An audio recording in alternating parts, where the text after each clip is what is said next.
Hello student, welcome back. तो ये हमारा लेक्चर नंबर 4 है इनऑर्गेनिक केमिस्ट्री 11th क्लास का यूनिट फर्स्ट का, जिसमें हम बात करने वाले हैं इस लेक्चर में मोल कॉन्सेप्ट की। मोल क्या होते हैं ये आगे चल के एग्जाम के पॉइंट ऑफ व्यू से, जो प्रतियोगी परीक्षा होती है उनको भी उपयोग से, 11th क्लास के उपयोग से, 12th क्लास के उपयोग से, आगे जो आप पढ़ाई करेंगे उसके उपयोग से बहुत इंपॉर्टेंट लेक्चर है ये। इसको ध्यान से देखिए और समझिए। जो मैंने बोर्ड पे लिखा है ये सार है बिल्कुल, मतलब अगर आप इसको समझ गए तो आप कैसा भी हम क्वेश्चन भी करेंगे बहुत प्रकार के, तो वो कैसे होते हैं क्या है आप लोग आराम से समझ पाएंगे। तो मोल क्या है, कैसे इसको आइडेंटिफाई करें, कैसे कैलकुलेट करते हैं, क्या दिया हुआ है, टर्मोलॉजी क्या हो सकती है, कोई एग्जामिनर घुमाना चाहता है तो कैसे घुमाता है, ठीक है। तो सीख रहे हैं तो फिर सारा ही सीखें। अगर मोल पढ़ लिया मतलब पढ़ लिया, फिर और कोई डाउट वाली बात नहीं कि मोल कॉन्सेप्ट पढ़ा के नहीं पढ़ा, ठीक है। तो लेक्चर नंबर 4 है और वी विल स्टार्ट कर रहे हैं हम लोग। मोल क्या है देखो, जैसे इसकी कोई चीज होती है, मैंने पहले भी बात की थी इससे पहले लेक्चर में, कोई दर्जन होता है, दर्जन का मतलब गिनती तो होती है 12। इसी प्रकार मोल भी क्या है, किसी की मात्रा को व्यक्त करने की एक इकाई है, पदार्थ की मात्रा को, उसमें कितने मोल हैं। एक मोल बराबर क्या होता है हम लोग जानते हैं, आवोगाद्रो संख्या के बराबर। मैंने कोई चीज बोली मेरे पास 1 मोल गेंद है, तो इसका मतलब मेरे पास कितनी गेंदें हैं, आवोगाद्रो संख्या के बराबर 6.022 गुणा 10 की घात 23 गेंदें हैं। मेरे पास बोलूंगा मेरे पास 1 मोल परमाणु है, तो कितने परमाणु हैं, इतने हैं। मैं बोलूंगा मेरे पास आधा मोल परमाणु है, तो आवोगाद्रो संख्या का क्या कर देंगे, आधा कर देंगे। जैसे मैं लिखा हुआ है देखो यहाँ पे कि यह पदार्थ की मात्रा को व्यक्त करने की इकाई है। कहीं पर अगर ग्राम परमाणु लिखा है, बहुत ही कॉन्सेप्चुअल चीज है, कहीं पर ग्राम अणु लिखा है, अगर आयनों की बात कर रहे हैं तो ग्राम आयन लिखा है। ये सारी की सारी चीज भी किसको रिप्रेजेंट करती है, मोल को रिप्रेजेंट करती है। आपसे पूछा जाए कि ये ग्राम अणु निकालिए, इट मींस वो किसके बात कर रहा है, उसके मोल निकालिए अणु के। कहीं लिख रहा है ग्राम परमाणु, उसका मतलब भी क्या होता है, मोल ही होता है। कहीं आयनों की बात कर रहा है, लिख रहा है ग्राम आयन, इसका मतलब वो क्या कह रहा है, आयन है उनके, क्या पूछा जा रहा है, मोल पूछा जा रहा है। इसीलिए कहीं अगर ग्राम परमाणु लिखा है, ग्राम अणु लिखा है या ग्राम आयन लिखा है, इसका मतलब वो किसकी बात कर रहा है, मोल की बात कर रहा है, ठीक है। 1 मोल के बराबर क्या होता है, आवोगाद्रो संख्या के बराबर। हम पहले भी बात कर चुके हैं, जिसको n से रिप्रेजेंट करते हैं, इतनी इसकी वैल्यू होती है 6.022 × 10⁻23। अगर परमाणु है तो परमाणु, अणु है तो अणु। जिस प्रकार एक दर्जन में पेंसिल है तो पेंसिल, 12 केले हैं तो केले, इसी प्रकार ये आवोगाद्रो संख्या होती है। कहीं लिख रहा है कि 1 मोल एटम, 1 मोल परमाणु, इसका मतलब कितने परमाणु, Na परमाणु, आवोगाद्रो संख्या के बराबर परमाणु। कहीं लिख रहा है आधा मोल परमाणु, आधा मोल परमाणु का मतलब कितने परमाणु, आवोगाद्रो संख्या का क्या कर देंगे, हाफ कर देंगे, ठीक है, क्योंकि 1 मोल में इतने होते हैं तो आधे मोल में इतने होंगे। कहीं लिख रहा है 1 मोल अणु, इसका मतलब कितने अणु, Na अणु, आवोगाद्रो संख्या के बराबर अणु, ठीक है। चलो आगे बात करते हैं। एक चीज क्या याद रखनी है, ये बिल्कुल मतलब बेसिक है, इसके आधार पर अगर आपने ये अच्छे से समझ लिया तो आप कैसा भी क्वेश्चन कर पाएंगे। एक चीज क्या याद रखनी है, 1 मोल गैस का आयतन जो होता है एनटीपी या एसटीपी पर, एनटीपी एसटीपी क्या होता है, नेचुरल टेम्परेचर एंड प्रेशर या स्टैंडर्ड टेम्परेचर एंड प्रेशर। जो मानक ताप और दाब होते हैं, जैसे रूम टेम्परेचर होता है और वायुमंडल का दाब होता है 1 atm। ये कैलकुलेट किया गया है कि एक गैस का जो 1 मोल का जो आयतन होता है वो हमेशा कितना होता है, 22.4 लीटर। ये आपको याद रखना है, ठीक है, दिमाग में रखें कि एक मोल गैस एनटीपी पर एसटी पर कितना आयतन घेरती है, क्योंकि गैसों में आयतनों का चक्कर होता है, क्योंकि गैस क्या फैलती हैं, उनमें आकर्षण क्या होता है कम। जैसे थोड़ी सी स्प्रे करी तो पूरी में फैल गई, तो आयतन का जो फिनोमेना वो किस पे बात करते हैं, गैसों पे ही बात करते हैं। गैसों में आयतन डोमिनेंट होता है, आयतन की ज्यादा बात की जाती है, गैसों का आयतन सर्वाधिक होता है ना, पूरे कमरे में फैल जाती है। तो 1 मोल गैस एनटीपी पर, सामान्य ताप और दाब पर या स्टैंडर्ड टेम्परेचर एंड प्रेशर पर कितना आयतन घेरती है, 22.4 लीटर। अगर ml में होता तो 22,400 ml हो जाता, 1000 से मल्टीप्लाई कर देते, 1 लीटर बराबर 1000 ml, ठीक है, तो कर देते। ये आपको याद रखना है कि 1 मोल गैस जो होती है वो एनटीपी पर, ये क्या क्वेश्चनों में काम आएगा, जो हम आगे क्वेश्चन करेंगे उसमें काम आएगा कि 1 मोल एनटीपी पर कितना आयतन घेरती है 1 मोल गैस, 22.4 लीटर। एनटीपी एसटीपी का मतलब मानक ताप और दाब, जैसे वायुमंडलीय दाब होता है 1 atm और रूम टेम्परेचर होता है 25 डिग्री टेम्परेचर के आसपास, ठीक है, 25 डिग्री सेल्सियस होता है। तो आपको ये दिमाग में रखना है कि 1 मोल गैस का जो आयतन होता है एनटीपी पर वो कितना होता है, 22.4 लीटर। अगर ml में होगा तो किससे मल्टीप्लाई कर देंगे, 1000 से क्या कर देंगे, मल्टीप्लाई कर देंगे। मैंने लिखा हुआ है कि 1 मोल परमाणु का भार उसकी ग्राम परमाणु भार के बराबर होता है। अभी बात की थी मैंने कि 1 मोल का मैंने परमाणु भार, परमाणु द्रव्यमान निकाला था। जैसे मैंने कार्बन का निकाला था तो 1 मोल का कितना आया था, 12 ग्राम। तो उस 12 ग्राम को हम क्या बोल सकते थे, ये इसका क्या है, ये इसका क्या है, ग्राम परमाणु भार भी है इसका। अगर हम ऑक्सीजन अणु का निकालते, तो वो भी निकाल सकते थे हम कि एक ऑक्सीजन अणु का होता है 32 ग्राम।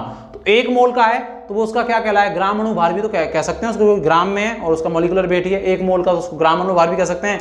कार्बन के 1 मोल का आया था कितना, 12 ग्राम, तो उसको क्या बोल सकते हैं, इसका ये क्या है, ग्राम परमाणु भार भी है। कार्बन अगर सिंगल है तो उसको परमाणु बोलेंगे, तो ग्राम परमाणु भार। इसीलिए मैंने क्या लिखा, 1 मोल परमाणु का भार किसके बराबर होता है, ग्राम परमाणु भार के बराबर, और 1 मोल अणु का भार किसके बराबर होता है, ग्राम अणुभार के बराबर। ठीक है, इसको आप समझने में कोई दिक्कत नहीं कि 1 मोल का जितना होता है उसको 1 मोल का उसको क्या बोल सकते हैं, ग्राम परमाणु भार भी, कि कार्बन के 1 मोल का कितना होता है 12 ग्राम, उस 12 ग्राम को क्या बोल सकते हैं, उसका ग्राम परमाणु भार है, क्योंकि ग्राम में है वो परमाणु भार, इसीलिए ग्राम परमाणु भार। और ग्राम में किसका निकालते हैं, मोल का, तो उसको हम बोल देंगे कि ये किसका है, 1 मोल का। तो बात एक जैसी है, इसी में लिखा कि 1 मोल का अणुभार कितना होता है, ग्राम अणुभार के बराबर, या 1 मोल परमाणु का भार कितना होता है, ग्राम परमाणु भार, क्योंकि 1 मोल का जो भार होता है उसको क्या बोल सकते हैं, ग्राम परमाणु भार। 1 मोल अणु का जो भार होता है उसको क्या बोल सकते हैं, ग्राम अणुभार, क्योंकि ग्राम में रिप्रेजेंट करते हैं। तो अगर अणुभार है तो ग्राम अणुभार, और परमाणु भार है तो ग्राम परमाणु भार। ठीक है, मैं बोलूं कि 1 मोल कार्बन एटम का भार कितना होगा, 12 ग्राम, क्योंकि 1 मोल कार्बन एटम का मैंने 12 ग्राम ही लिखा था, और इस 12 ग्राम को मैं क्या बोल सकता हूं, ग्राम परमाणु भार ही है इसका, तो ये किसका है, 1 मोल का। अगर ग्राम में परमाणु भार दे रखा तो वो 1 मोल का है। ठीक है, नाइट्रोजन का परमाणु भार कितना होता है, 1 मोल नाइट्रोजन का 14 ग्राम। ठीक है, कैसे होता है हम लोग निकाल भी चुके हैं, कार्बन का, ऑक्सीजन का, धीरे धीरे पढ़ेंगे तो सारे याद भी हो जाएंगे। नाइट्रोजन का इस प्रकार होता है, नाइट्रोजन में क्या है, इसका परमाणु क्रमांक तो 7 और द्रव्यमान संख्या 14, तो प्रोटॉन की संख्या 7 और न्यूट्रॉन की संख्या भी कितनी, 7, क्योंकि 14 में से 7 जाएंगे, द्रव्यमान संख्या में से प्रोटॉन तो 7 और 4 कितना हो जाएगा, 14, तो 14 आ जाएगा। तो 14 AMU, अगर 1 मोल का निकालना है तो AMU की जगह क्या लिख सकते हैं, 1.67 × 10⁻24 ग्राम, और अगर 1 मोल का निकालना है तो किससे गुणा कर देंगे, किससे मल्टीप्लाई कर देंगे, किससे गुणा कर देंगे, आवोगाद्रो संख्या से, तो कितना आ जाएगा, 14 ग्राम ही आ जाएगा। मैंने बोला था अगर एक परमाणु के भार को या एक अणु के भार को अगर 1 मोल में चेंज करना है तो केवल क्या लगा दो, उसमें AMU की जगह क्या लगा दो, ग्राम लगा दो, सेम ही आएगा। ठीक है, उसी को हम क्या बोलते हैं, 1 मोल का जो ग्राम में अणुभार आता है, परमाणु भार, उसी को ग्राम अणुभार या उसको क्या बोलते हैं, ग्राम परमाणु भार बोला जाता है। ठीक है, मैं बोलता हूं H2O का भार, H2O अणु है, तो मैंने क्या बोला, अणुभार क्या होता है, अगर 1 मोल की बात करेंगे तो उसके आगे ग्राम लगा देंगे, अगर एक परमाणु है 1 अणु का होता तो AMU में। अणु का भार एक्चुअल में क्या होता है, उसमें उपस्थित परमाणुओं के भारों का क्या होता है, योग होता है एक्चुअल में। तो H2O में कौन है, 2 तो हाइड्रोजन और 1 क्या है, ऑक्सीजन। 1 ऑक्सीजन का कितना होता है, 16 ग्राम, और 1 हाइड्रोजन का 1 ग्राम, तो 2 का 2 ग्राम, तो 16 और 2 क्या हो गए, 18। इसी प्रकार कैल्शियम, 1 मोल कैल्शियम कार्बोनेट CaCO3 होता है, कैल्शियम कार्बोनेट, इसका कितना होता है, 100 ग्राम।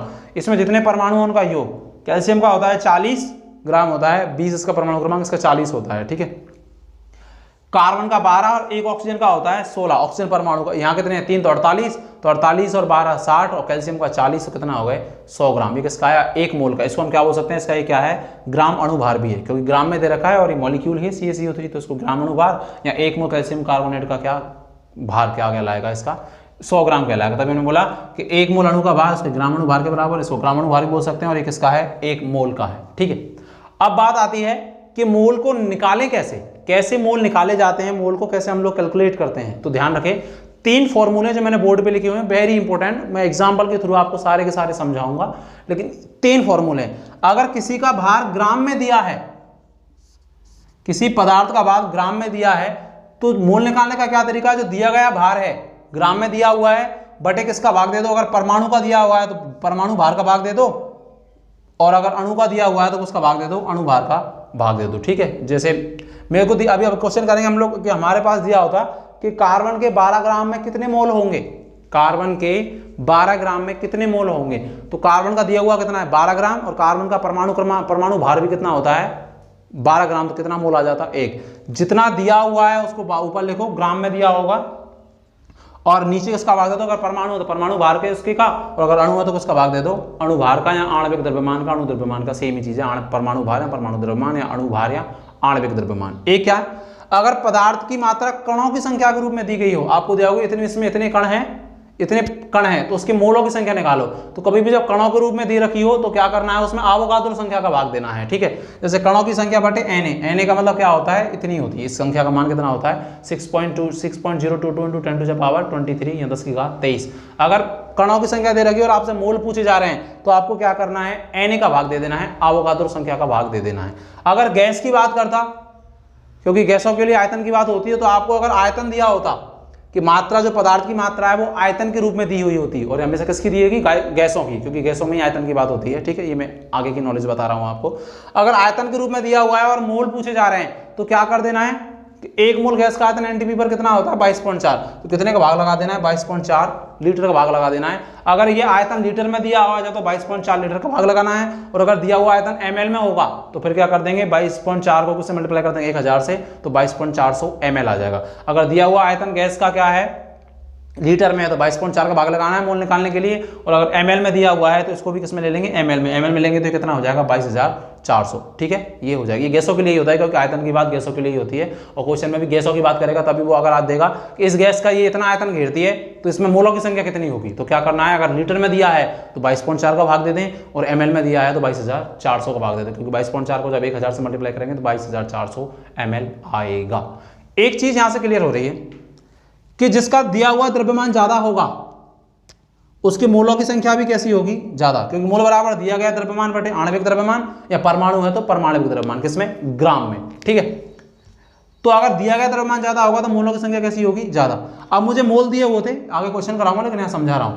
मोल दिए हुए थे और मेरे से द्रव्यमान पूछ रहा होता तो क्या करते, इसके आणविक द्रव्यमान का या परमाणु होता तो परमाणुक द्रव्यमान का मोलों से क्या करते थे गुणा, तो इसका द्रव्यमान आ जाता। आपसे कणों की संख्या पूछता और मोल दे देता तो एवोगाद्रो संख्या का मल्टीप्लाई किससे गुणा किससे कर देते मोलों की संख्या से, तो क्या आ जाते उसमें कणों की संख्या।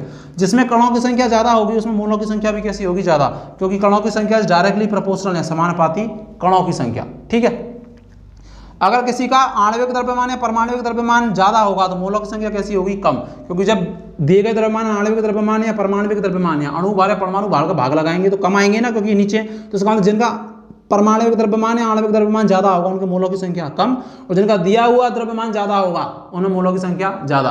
दिया हुआ द्रव्यमान कैसे निकाल सकते हैं, अगर ये नहीं दिया और मोल दे दिए तो आणविक द्रव्यमान या परमाणुविक द्रव्यमान को किससे गुणा कर दो मोलों से गुणा कर दो। अगर मेरे को गैस का आयतन पूछ रहा है कि गैस के मोल दे रखे हैं और ये कितना आयतन घेरेगी, तो क्या करो ये पूछ रहा है इसका मतलब जो ये वाला, तो 22.4 को किससे गुणा कर दो मोलों से गुणा कर दो। जिसमें गैस का दिया हुआ आयतन ज्यादा होगा उसमें मोलों की संख्या भी कैसी होगी ज्यादा होगी, क्योंकि गैस का दिया हुआ आयतन किसके समानुपाती है मोलों की संख्या के समानुपाती है। इट मींस जिसमें दिया गया द्रव्यमान ज्यादा है, जिसमें कणों की संख्या ज्यादा है, ये प्रतियोगी परीक्षाओं में ऐसे क्वेश्चन आते हैं इसीलिए बता रहा हूं मैं। ठीक है, इतना 11th में तो नहीं लेकिन आगे आपके बहुत काम आएगा। जिसमें दिया हुआ द्रव्यमान ज्यादा उसमें मोलों की संख्या ज्यादा, जिसमें कणों की संख्या ज्यादा उसमें मोलों की संख्या ज्यादा, जिसमें दिया हुआ आयतन ज्यादा उसमें मोलों की संख्या ज्यादा, क्योंकि ये तीनों क्या होते हैं इनके समानुपाती होते हैं किसके मोल की संख्या के।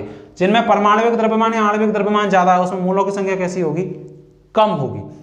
जिसमें ये दिया हुआ आयतन कम है तो मोलों की संख्या भी कैसी हो जाएगी कम हो जाएगी, और अगर दिया हुआ आयतन ज्यादा है तो मोलों की संख्या ज्यादा हो जाएगी। तो आप यहां से मोल भी कैलकुलेट कर सकते हैं, दिया गया द्रव्यमान नहीं दे रखा और मोल दे रखे हैं तो ये भी कैलकुलेट कर सकते हैं। मोल निकालने हैं, कणों की संख्या दे रखी है तो मोल कौन निकाल सकते हैं, और अगर कणों की संख्या पूछ रहा है और मोल दे रखे हैं तो Na को मोलों से गुणा कर सकते हैं, आप कणों की संख्या निकाल सकते हैं। दिया गया द्रव्यमान, ये गैस का आयतन पूछा जा रहा है कि क्या है, और मोल दे रखे हैं कि इस गैस कितने मोल है तो कितना आयतन घेरेगी, तो किससे मल्टीप्लाई कर दो इतने से मल्टीप्लाई कर दो, क्योंकि एक मोल कितना आयतन घेरती है इतना, तो इतने मोल कितने घेरेंगे 22.4 से क्या कर देंगे गुणा कर देंगे। तो ये एक बेसिक है, मतलब इसके आधार पर हम बहुत सारे क्वेश्चन कर सकते हैं। कैसे कैसे क्वेश्चन आते हैं क्या है हम आगे बात करेंगे। चलो इसको आप लिख ले फिर हम आगे बात करते हैं। ठीक है, ये कुछ क्वेश्चन है हम बात करते हैं। चलो मोल कॉन्सेप्ट पे पहला क्वेश्चन हमको दे रखा है कि कार्बन के एक परमाणु का भार क्या होगा। आपसे ये पूछा जा रहा है कि कार्बन के एक परमाणु का भार क्या होगा। चलिए कोई बात नहीं, बात करते हैं। मुझे पता है कि एक मोल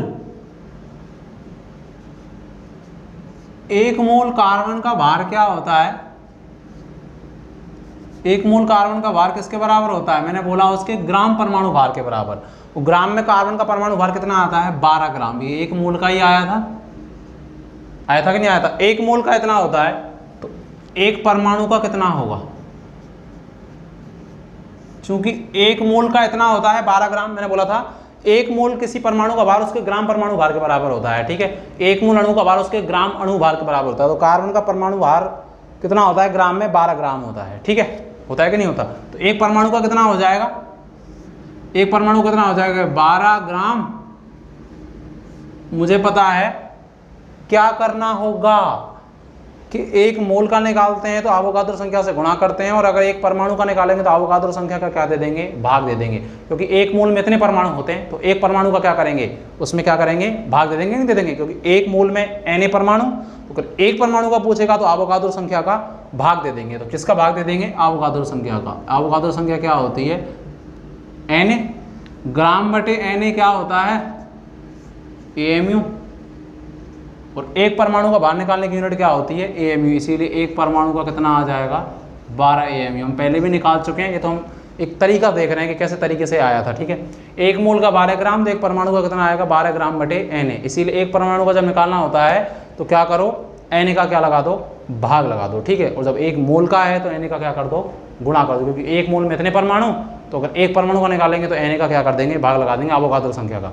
एक मोल का तो इतना 12 ग्राम, तो एक परमाणु को 12 ग्राम बटे Na, ग्राम बटे Na क्या होता है, AMU होता है कि नहीं होता, अरे होता है, क्योंकि ग्राम बटे Na, और ग्राम बटे Na का मतलब क्या, Na की संख्या कितनी, 6.022, मतलब 6.022 गुणा 10 की घात 23, उसको जब ऊपर ले जाएंगे तो कितना आएगा, 1.67 गुणा 10 की घात -24 ग्राम, और यही क्या होता है, 1 AMU। इसलिए ग्राम बटे Na को क्या लिख सकते हैं, AMU। हम पहले भी बात कर चुके हैं AMU की डेफिनेशन में भी, एटॉमिक मास यूनिट, परमाणु द्रव्यमान इकाई क्या होता है, उसमें भी बात कर सकें। ग्राम बटे Na क्या होता है, AMU होता है, ठीक है।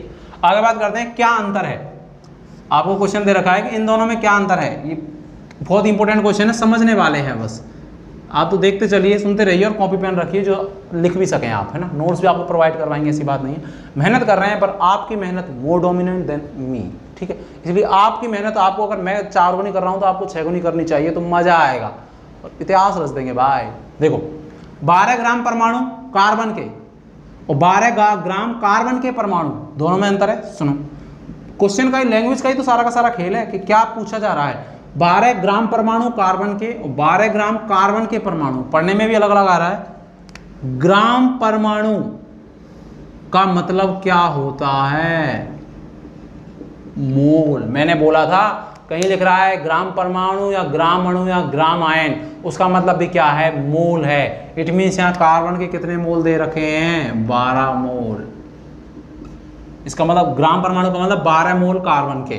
ग्राम परमाणु कहीं लिख रहा है, ग्राम अणु कहीं लिख रहा है, ग्राम आयन कहीं लिख रहा है, इट मीन्स वो क्या है, मोल को ही बता रहा है। इसीलिए यहाँ पर कार्बन के कितने मोल हैं, 12 मोल। इसको पढ़ो, कार्बन 12 ग्राम कार्बन के परमाणु, इसमें ग्राम परमाणु कहीं दिख रहा है क्या, नहीं दिख रहा। 12 ग्राम कार्बन के परमाणु, तो अगर मोल निकालेंगे तो क्या करेंगे, इस तरीके का मोल निकालने का तरीका होता है कि दिया भार, दिया गया द्रव्यमान किसमें, ग्राम में, बटे परमाणु है तो क्या, परमाणु द्रव्यमान, और अगर अणु है तो आणविक द्रव्यमान या अणु भार, परमाणु भार। मुझे पता है कि कार्बन का दिया हुआ कितना है, 12, और कार्बन का, एक कार्बन का परमाणु भार कितना होता है, 12 ग्राम। तो परमाणु भार का क्या कर देंगे, दिए गए भार में भार लगा देंगे, तो कितना मोल आ जाएगा, 1 मोल। मैंने बताया था कि जब दिया गया, अगर पदार्थ की मात्रा ग्राम में दे रखी है तो मोल निकालने के लिए क्या करो, उसमें किसका भाग लगा दो। अगर परमाणु है तो परमाणु भार का, और अणु है तो अणु भार का। तो दिया गया 12 ग्राम, और कार्बन का परमाणु भार भी या परमाणु द्रव्यमान भी कितना होता है, 12 ग्राम। तो कितना मोल आ जाएगा, 1 मोल आ जाएगा।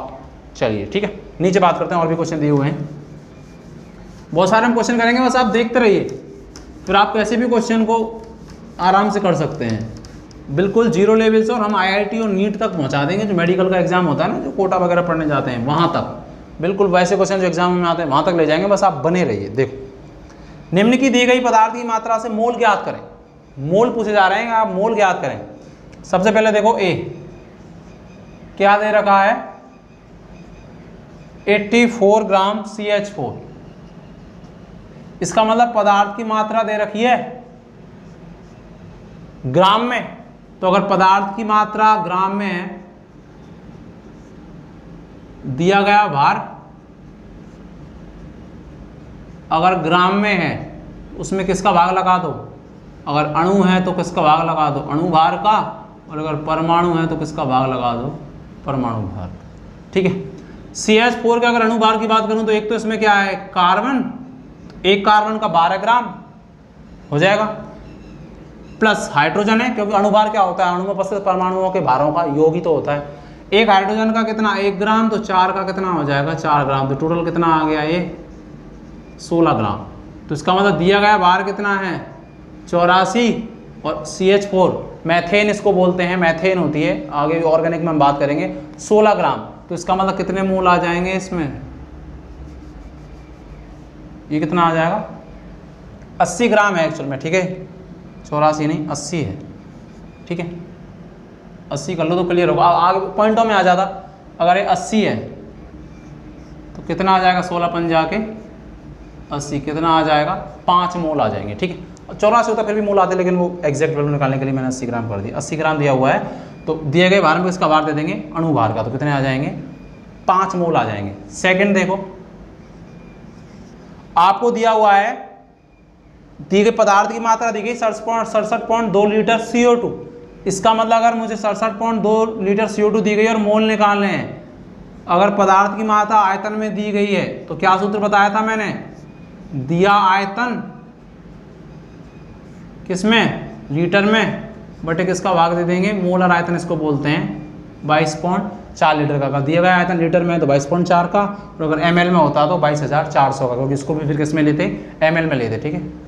दिया गया कितना है 67.2, कितने का भाग लगाना है 22.4 का। इसको जब आप सॉल्व करेंगे ये लगभग आएगा कितना 3 मोल, कितना आ जाएगा 3 मोल आ जाएगा, ठीक है। तीसरे पर नंबर की बात करते हैं, 10⁻24 अणु CO2 के। इसका मतलब यहाँ ना तो पदार्थ की मात्रा ग्राम में दी हुई है ना आयतन दिया हुआ है, कणों की संख्या दी हुई है। 10⁻24 कण है, अणु है तो अणु है। मुझे पता है कि अगर पदार्थ की मात्रा कणों के रूप में दी गई है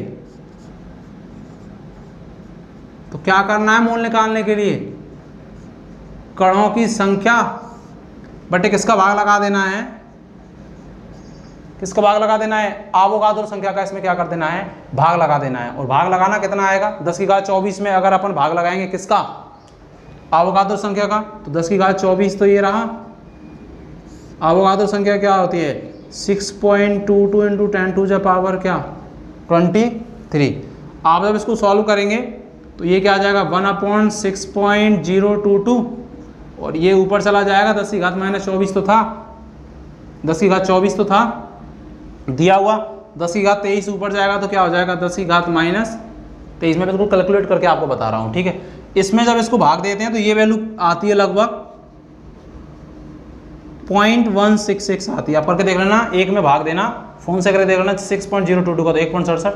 ये इसको जब आप काटोगे तो ये कितना आ जाएगा 10 बचेगा, अरे 10⁻24 में तो 10⁻−23 जाएगा तो 10 ही बचेगा, एक घात बचेगी तो इसका 10 बचेगा। तो इसको जब 10 से मल्टीप्लाई करेंगे तो ये कितना आ जाएगा 1.66 क्या आ जाएंगे मोल आ जाएंगे। इसीलिए इसमें तीनों तरह के क्वेश्चन हो गए। अगर पदार्थ की मात्रा ग्राम में दी हुई है तो उसके परमाणविक आणविक द्रव्यमान का भाग दे दो, अगर परमाणु तो परमाणविक द्रव्यमान, अणु है तो आणविक द्रव्यमान, मोल आ जाएंगे। अगर पदार्थ की मात्रा लीटर में दी गई है तो किसका भाग दे दो 22.4 लीटर का, ठीक है। और अगर कणों की संख्या दी गई है तो किसका भाग दे दो अवोगाद्रो संख्या का, ठीक है। इसको लिख लें फिर हम लोग आगे बात करते हैं। अब हम बात कर लेते हैं कुछ इंपॉर्टेंट क्वेश्चन और अपर लेवल के और कैसे क्वेश्चन पूछे जा सकते हैं। चलो बात करते हैं क्वेश्चन नंबर 4। 200 ग्राम कैल्शियम में कैल्शियम परमाणुओं की संख्या ज्ञात कीजिए।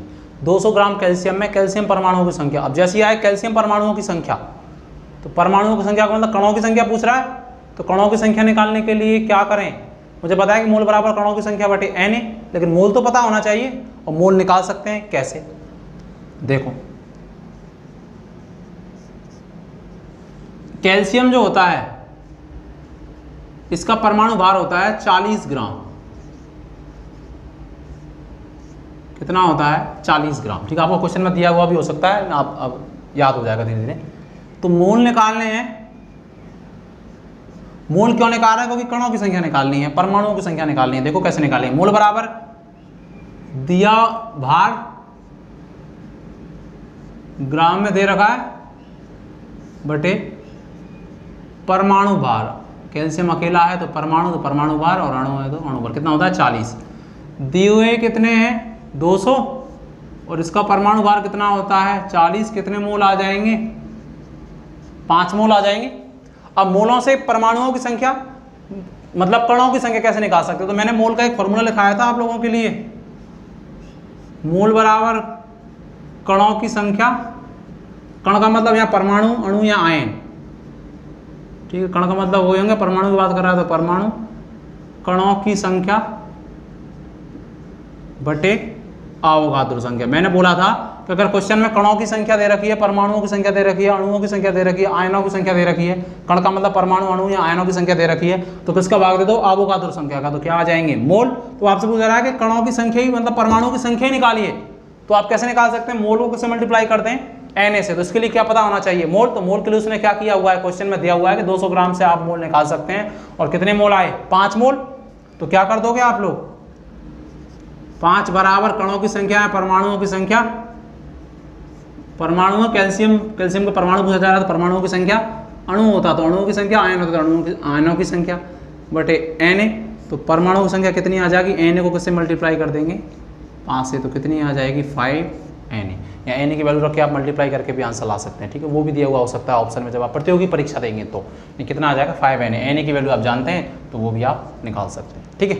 आगे बात करते हैं क्वेश्चन नंबर 5। चलो ठीक, इसको मिटा रहा हूँ मैं ना, वीडियो को पॉज करके आप लिख भी सकते हैं। चलिए देखिए क्या है। हम बात करते हैं 294 ग्राम H2SO4 में कुल अणु और कुल परमाणुओं की संख्या ज्ञात करो। वही इसका भार दे रखा है, कुल अणुओं की मतलब कणों की संख्या, अणुओं की भी पूछ रहा है और किसकी पूछ रहा है? परमाणुओं की संख्या भी पूछ रहा है। तो देखो कैसे कर सकते हैं। देखो इसका आंसर लिख रहा हूं मैं यहां पे।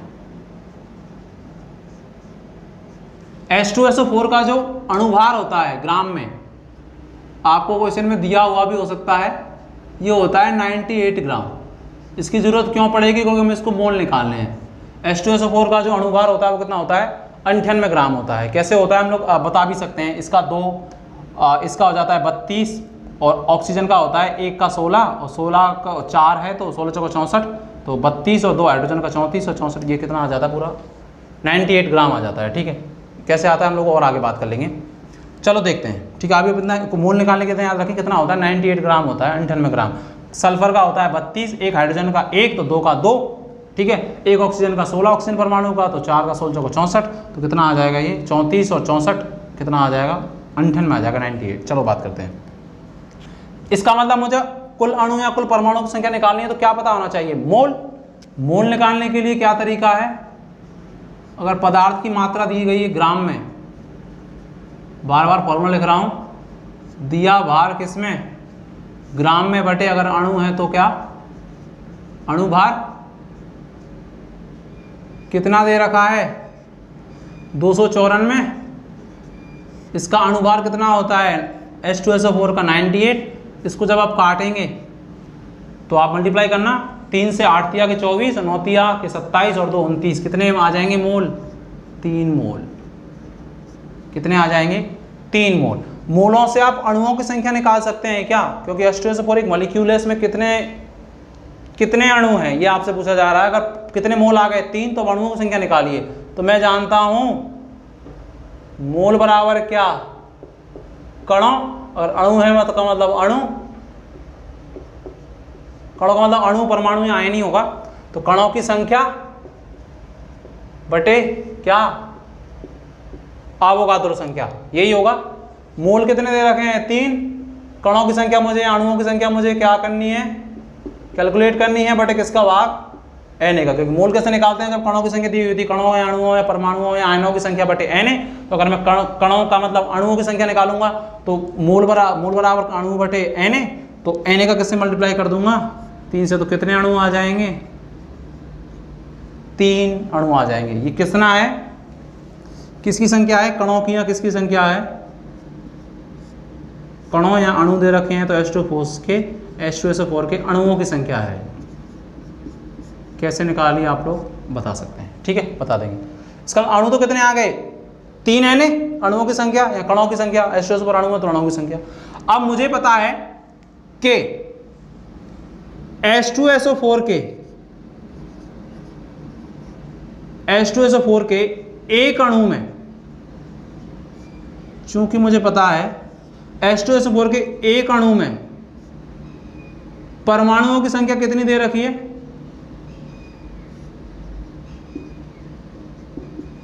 H2SO4 के एक अणु में कितने परमाणु हैं? एक तो सल्फर, 4 ऑक्सीजन और 2 हाइड्रोजन, कितने हो गए? 7 एटम। ये H2SO4 के एक अणु में है और H2SO4 के 3 मोल की वजह से कितने अणु आए? 3Na। नहीं समझे बात? मैं कह रहा हूँ कि H2SO4 का जो दे रखा है, H2SO4 का फॉर्मूला, उसमें एक खुद पूरा मॉलिक्यूल है, इसमें कितने परमाणु हैं? 7। लेकिन यहाँ H2SO4 के कितने अणु हैं? 3Na। कैसे निकाला? क्योंकि इसके कितने ग्राम दे रखे हैं? 294 ग्राम। और 294 ग्राम की वजह से कितने मोल आए? 3 मोल। और 3 मोल की वजह से इसमें अणुओं की, कणों की संख्या कितनी आई? 3Na। तो जब एक अणु में 7 परमाणु हैं तो 3Na में कितने होंगे? 3Na का कैसे मल्टीप्लाई कर देंगे? 7 से कितने आ जाएंगे? 21 क्या Na। ठीक है, कितने परमाणु आ जाएंगे? 21 परमाणु आ जाएंगे। अणुओं की संख्या कितनी आई? 3Na।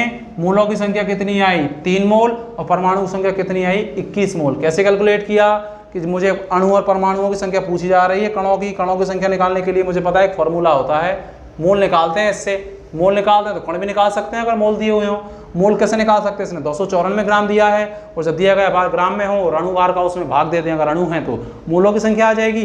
मोलों की संख्या बराबर कणों की संख्या, कणों का मतलब अणु है तो अणु, परमाणु है तो परमाणु, और आयन है तो आयन की संख्या बटे Na। तो अणुओं की संख्या निकाल सकते हैं। Na का कैसे मल्टीप्लाई कर दो? गुणा कर दो मोलों से।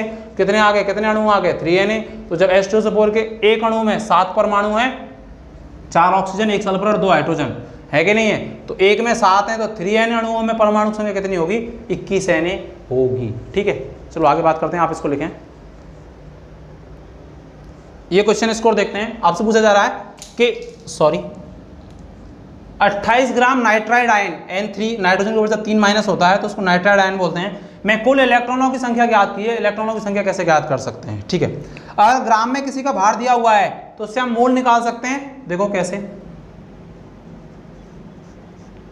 नाइट्रोजन जो होता है, एक्चुअल में तो नाइट्रोजन ही है, नाइट्राइड आयन, उसमें 3 माइनस। नाइट्रोजन का जो परमाणु भार होता है वो कितना होता है? 14 ग्राम। ठीक है, नाइट्रोजन का परमाणु भार 14 ग्राम। तो मुझे अब इसके मोल निकालने हैं। मोल से हम निकाल पाएंगे कि नाइट्राइड आयन में नंबर ऑफ इलेक्ट्रॉन कितने हैं। कैसे निकालते हैं? देखो, सीखी तो रहे, सीखो। मोल बराबर दिया भार,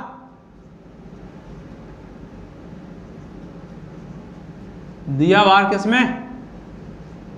ग्राम में, बटे क्या? अगर परमाणु है तो परमाणु भार और अणु है तो अणु भार, बटे परमाणु भार किसमें? ग्राम। कितना दिया हुआ है? 28। इसको यहां लिख देता हूं, 28 ग्राम दिया हुआ है। नाइट्रोजन के एक परमाणु का कितना होता है? 14। एक ही तो है नाइट्रोजन। 14 ग्राम। कितने मोल आ जाएंगे? 2 मोल आ जाएंगे। अब मैं इन मोलों से नाइट्राइड आयनों की संख्या ज्ञात करूं, और अगर संख्या ज्ञात कर लूंगा तो मैं इनमें नंबर ऑफ इलेक्ट्रॉन भी ज्ञात कर लूंगा। कैसे? मुझे पता है कि अगर मेरे पास मोल है और मुझे कणों की संख्या बतानी है, कण का मतलब यहाँ आयन है तो आयन, परमाणु होते तो परमाणु और अणु होते तो अणु। मोल बराबर क्या? मोल निकालने का एक फॉर्मूला होता है कणों की संख्या। कण का मतलब अगर आयन दे रखे हैं तो आयन,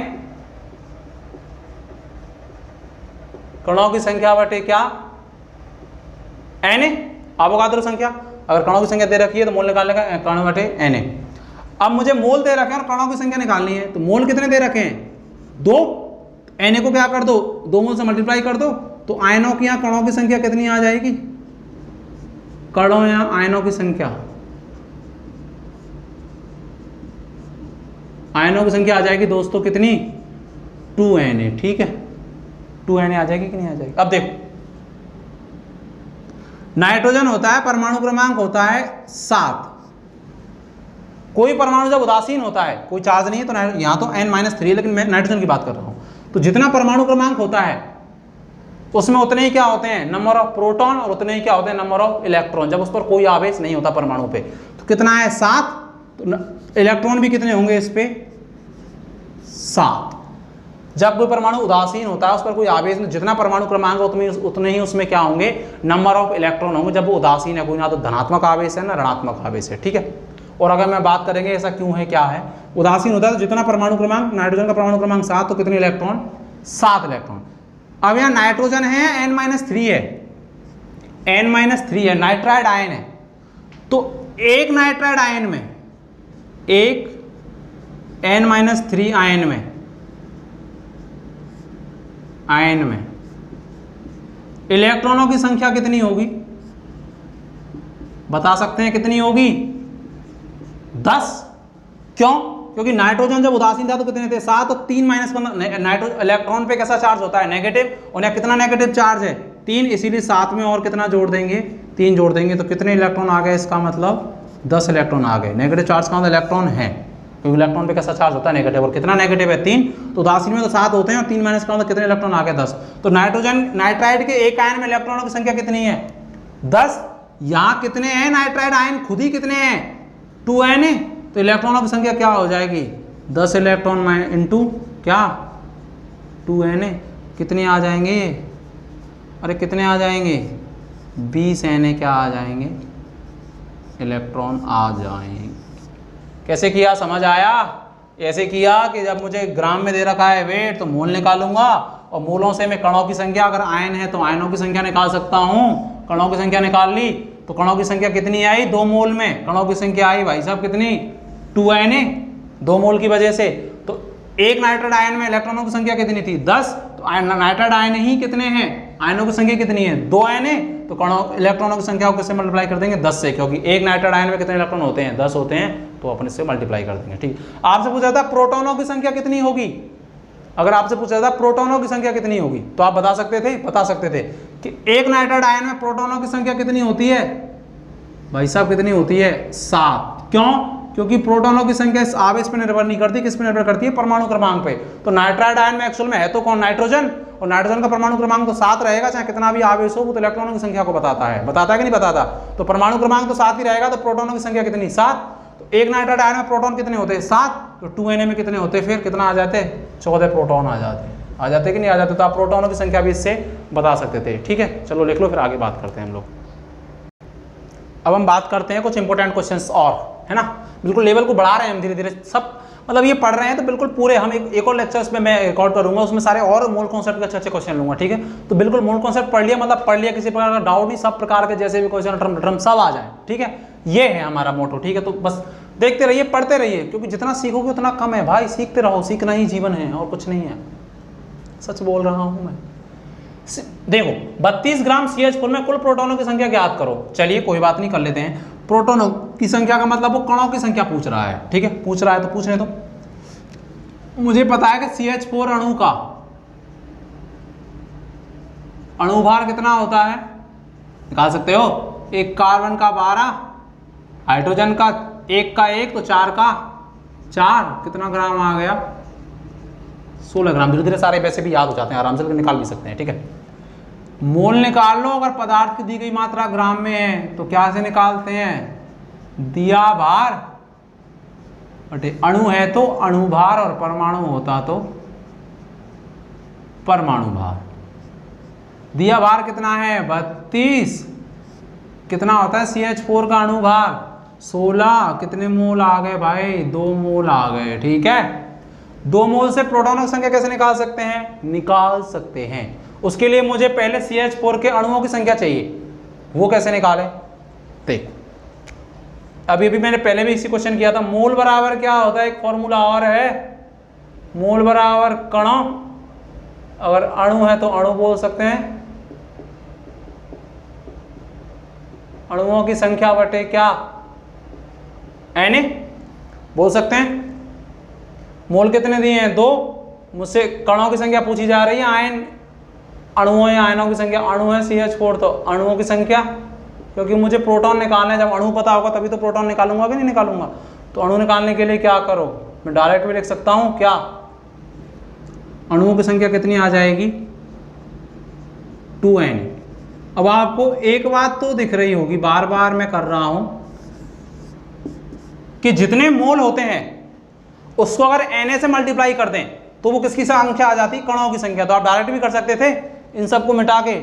बार बार वही हो रहा है, केवल मोलों की संख्या को किससे मल्टीप्लाई कर रहे हैं? Na से, वो कणों की संख्या। अगर वो परमाणु के रूप में है तो परमाणु की संख्या, अगर वो अणुओं के रूप में है तो अणुओं की संख्या, और आयन के रूप में है तो आयनों की संख्या। इसीलिए आप डायरेक्ट क्या करेंगे, जितने मोल दिए हुए होते हैं, जितने मोल दिए हुए होते हैं उनका मल्टीप्लाई अगर मैं डायरेक्ट किससे कर दूं? Na से, तो वो किसकी संख्या आ जाएगी? कणों की। और अगर कणों के रूप में अणु दे रखे हैं तो किसकी संख्या आ जाएगी? अणुओं की संख्या आ जाएगी। कितने मोल रखे हैं? 2। तो 2 को मल्टीप्लाई कर दो किससे? Na से। कैसे करते हैं? और फॉर्मूले के अकॉर्डिंग करते हैं तो उससे भी 2Na आएगा। इसे प्रोटॉनों की संख्या कैसे निकाल सकते हैं? देखो मेरे पास CH4 है, CH4 के एक अणु में, CH4 के एक अणु में प्रोटॉन कितने होंगे? प्रोटॉन का रिप्रेजेंट करते हैं P+, पॉजिटिव चार्ज होता है प्रोटॉन पे। परमाणु संरचना में बात करेंगे। देखो कार्बन का परमाणु क्रमांक 6 और हाइड्रोजन का परमाणु क्रमांक 1, और कितने हाइड्रोजन है यहाँ पर? 4। और प्रोटॉन की संख्या होती है किसी के परमाणु क्रमांक के बराबर, किसी का जितना परमाणु क्रमांक होता है उसमें उतने नंबर ऑफ क्या होते हैं? प्रोटॉन होते हैं। ठीक है, तो एक तो यहाँ कार्बन और 4 हाइड्रोजन, तो एक कार्बन का 6 और एक हाइड्रोजन का 1, तो 4 का 4, तो एक अणु में कितने प्रोटॉन आ गए? 10। ठीक है, देखो अगर चूंकि CH4 के बिल्कुल तरीके से CH4 के एक अणु में प्रोटॉनों की संख्या कितनी है? 10। तो CH4 के यहाँ कितने अणु हैं? 2Na, तो 2Na CH4 में प्रोटॉनों की संख्या कितनी होगी? 2 इंटू क्या? 10, 2Na इंटू 10, 2Na इंटू 10, कितने प्रोटॉन आ जाएंगे? 20 Na प्रोटॉन आ जाएंगे। बता सकते हैं आप कि कैसे निकाला? वेट दे रखा है ग्राम में, तो मोल निकाल लिए, मोलों से कणों की संख्या निकाल ली। केवल क्या करना है अभी लास्ट में याद रखना है केवल कि अगर मोल दे रखा है उसको अगर Na से मल्टीप्लाई कर दूं एवोगाद्रो संख्या से, तो वो कणों की, कण अगर परमाणु के रूप में तो परमाणुओं की, अणुओं के रूप में तो अणुओं की, आयनों के रूप में तो आयनों की संख्या आ जाती है। उससे मैं प्रोटॉन की संख्या से निकाल सकता हूं कि CH4 के एक अणु में प्रोटॉन कितने हैं? 10। प्रोटॉन बराबर होता है परमाणु क्रमांक के बराबर होता है। ठीक है, 10। तो अगर CH4 के एक अणु में 10 प्रोटॉन है तो CH4 के कितने अणु हैं यहाँ पर? 2Na, तो प्रोटॉन कितने आ जाएंगे? 2Na को इससे मल्टीप्लाई कर देंगे 10 से, तो आपका कितना आ जाएगा? 20 Na आ जाएगा। ठीक है, चलो अगला क्वेश्चन देखते हैं। आप वीडियो को पॉज करके भी इसको लिख सकते हैं। ठीक है, चलिए आगे बात करते हैं। अगला देखो, NH3 के 10⁻24 अणुओं का भार ग्राम में ज्ञात करिए। ग्राम में ज्ञात करने के लिए क्या करें?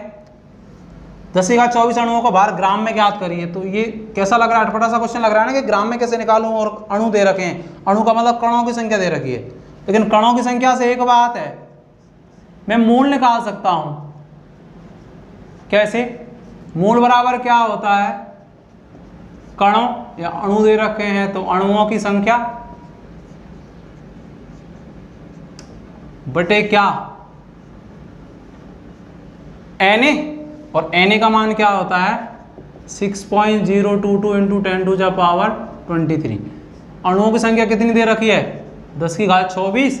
इसमें कितने का भाग दे दो? Na का, और Na कितना दे रखा है? 6.22 इंटू 10⁻23 होता है Na बराबर। ये कितना आ जाएगा? अभी हमने पहले भी निकाला था, इतने में भाग दिया था, ये Na का भाग देंगे, ये आ जाएगा कितने मोल आ जाएंगे? 1.66 मोल आ जाएंगे। आपसे क्या पूछा जा रहा है कि NH3 के 10⁻24 अणुओं का भार ग्राम में ज्ञात करिए। अगर ग्राम में ज्ञात करना है तो आप क्या कर सकते हैं? अब मोल निकालेंगे 10⁻24 से, क्योंकि मोल बराबर कणों या अणुओं की संख्या बटे Na, तो अगर निकाल लेंगे तो ये मोल कितने आ गए? 1.66। इससे आप ग्राम में भार निकाल सकते हैं, अणुओं का ग्राम में भार, क्योंकि मुझे पता है मोल का एक फॉर्मूला और होता है, क्या? दिया भार किसमें? ग्राम में, बटे अगर अणु है तो क्या? अणु भार। ठीक है, ग्राम में लिखने की जरूरत नहीं है। NH3 दिया हुआ है, और NH3 का जो अणुभार होता है वो होता है 17 ग्राम। 17 ग्राम कैसे आया? एक नाइट्रोजन परमाणु का 14 और एक हाइड्रोजन का 1, तो 3 का 3, तो 14 और 3 17। मोल कितने आए मेरे? आपसे ये पूछा जा रहा है। ये अणुओं का भार ग्राम में ज्ञात कीजिए। ये जो दिया गया भार होता है ये भार ही पूछा जा रहा है आपसे। तो मोल हमने किससे निकाली? कणों की संख्या से, क्योंकि ये फॉर्मूला होता है मोल निकालने का। तो यहाँ से हमने निकाल लिए क्या? मोल। मोल से दिया गया भार कैसे निकाल सकते हैं कि मोल बराबर दिया गया भार, जो भी हमने निकालना है x, और अणु भार कितना होता है? 17।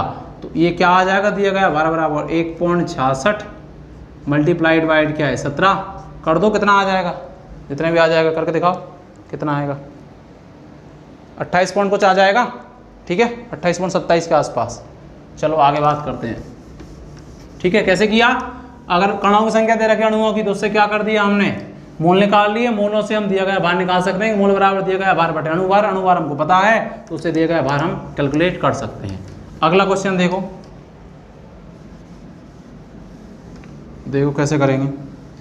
48 ग्राम ऑक्साइड में कुल न्यूट्रॉनों की संख्या ज्ञात कीजिए। कोई दिक्कत वाली बात नहीं है, वही आंसर। न्यूट्रॉनों की संख्या पूछने से पहले मुझे ऑक्साइड आयनों की संख्या पता होना चाहिए। ऑक्साइड आयनों की संख्या पता होने से पहले मुझे मोल पता होने चाहिए, और मोल पता हम निकाल सकते हैं क्योंकि हमको दिया गया भार दे रखा है। और अगर दिया गया भार दे रखा होता है तो मोल निकालने का क्या तरीका होता है, अगर पदार्थ की मात्रा ग्राम में दे रखी होती है तो दिया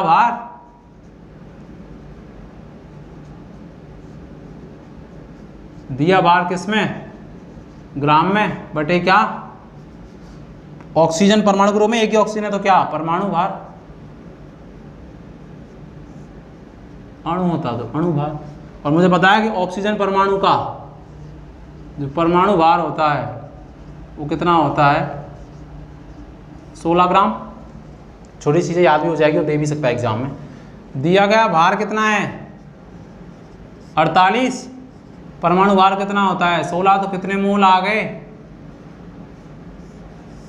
3 मोल। मोल से मैं ऑक्साइड आयनों की संख्या निकाल सकता हूं, कैसे, क्योंकि मुझे पता है मोल बराबर वही कणों या आयनों की संख्या। मैंने क्या बोला, अगर मोल से कणों या आयनों की संख्या निकालनी है तो डायरेक्ट मोल को किससे मल्टीप्लाई कर दो, Na से मल्टीप्लाई कर दो। करते हैं ना कणों या आयनों की संख्या बटे Na, तो कणों या आयनों की संख्या निकालने के लिए मोल को किससे गुणा कर देंगे, आवोगाद्रो संख्या से। तो आपको ये याद रखना है कि कभी मोल दे रखे हैं और किसी के आयन या परमाणु या अणुओं की संख्या पूछ रहा है तो उसको किससे मल्टीप्लाई या गुणा कर दो, डायरेक्ट किससे कर दो, आवोगाद्रो संख्या से। तो कितनी आ जाएगी, कणों या आयनों की संख्या, डायरेक्ट लिख दूं, अरे बार बार लिख रहा हूं तो वही तो बात है। कणों या आयनों की संख्या, ऑक्साइड आयनों की संख्या, किसकी, ऑक्साइड आयनों की, कितने मोल आए थे 3, तो ये कितनी आ जाएगी 3N।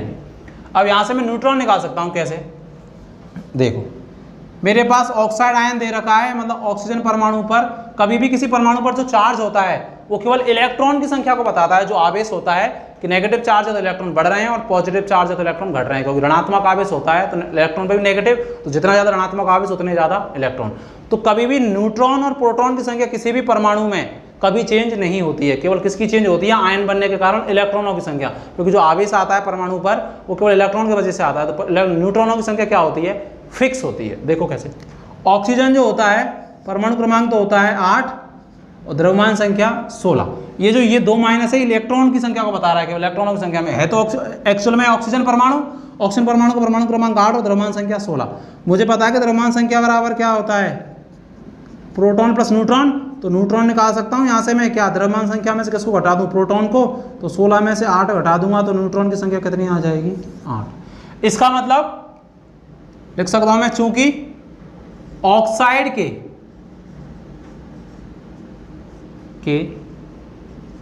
एक परमाणु आयन में, एक आयन में न्यूट्रॉनों की संख्या कितनी है, 8 है कि नहीं है। न्यूट्रॉन में कोई आवेश नहीं होता इसीलिए मैंने ऊपर 0 लिखा है, कोई आवेश नहीं। न्यूट्रॉनों की संख्या 8 है एक ऑक्साइड आयन में। यहां कितने मेरे पास ऑक्साइड आयन है,